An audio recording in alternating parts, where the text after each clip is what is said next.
Well, Venezuela's other major ally, that's Russia, has also condemned the attack. In a series of statements, its foreign ministry said that we strongly urge the American leadership to reconsider its position and release the legally elected president of the sovereign country and his wife. This morning, the United States committed an act of armed aggression against Venezuela. This is deeply concerning and condemnable. The pretexts used to justify such actions are untenable. Ideological hostility has triumphed over business-like pragmatism. So let's explore this with Andrey Kortunov, who's a member of the Valdai Discussion Club, which is a foreign policy think tank, joining us now from Moscow. Good to have you with us, Andrey.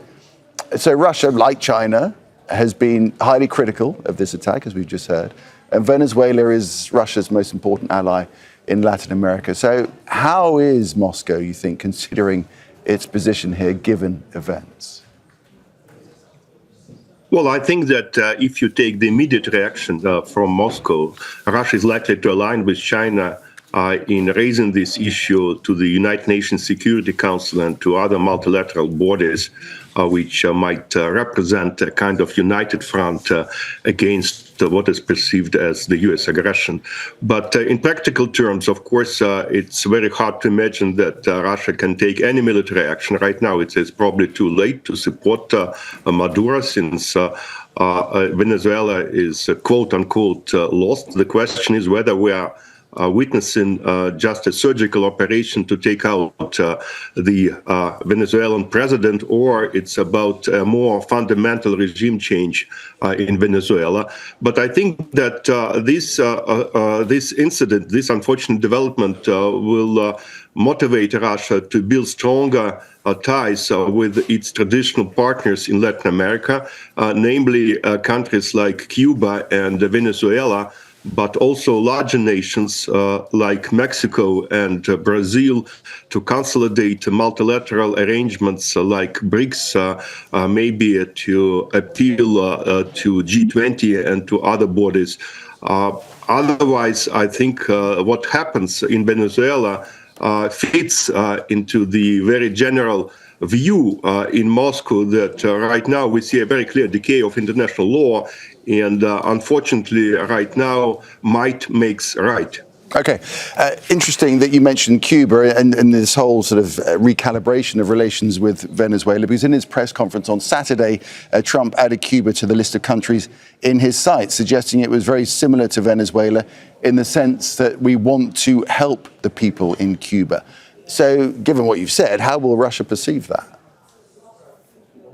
Well, I think that it's a warning call, and I think that, of course, Cuba is very different from Venezuela.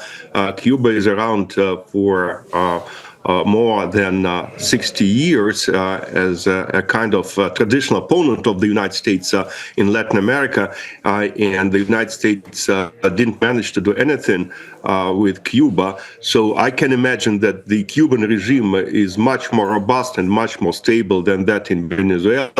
But definitely Cuba might approach Moscow for more technical and military assistance. And I think that under the circumstances, Moscow might be motivated to supply Cuba with more military hardware and with more political support as well.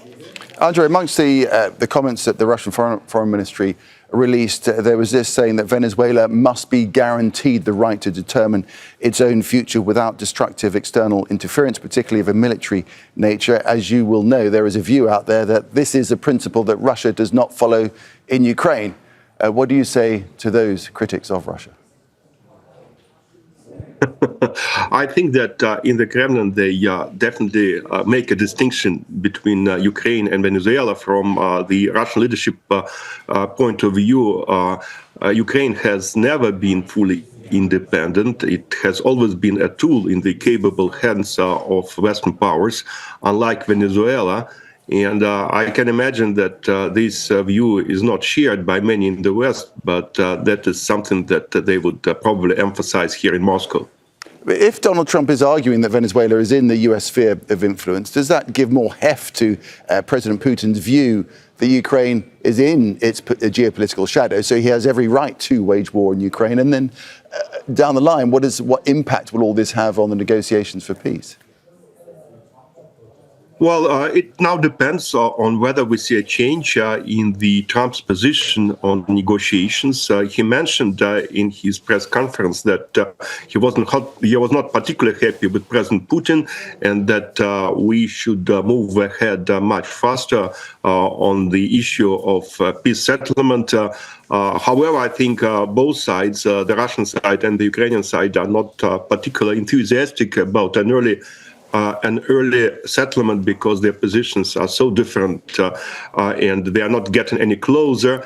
However, I think Trump might get more confidence and he might argue that now with his quote-unquote victory in Venezuela, he has more authority and more capacity to focus on the Ukrainian settlement. So we might have a new round of diplomatic activities, but also a new pressure coming from the United States and pressure on both Russia and Ukraine to make them reconcile their positions and come to a compromise.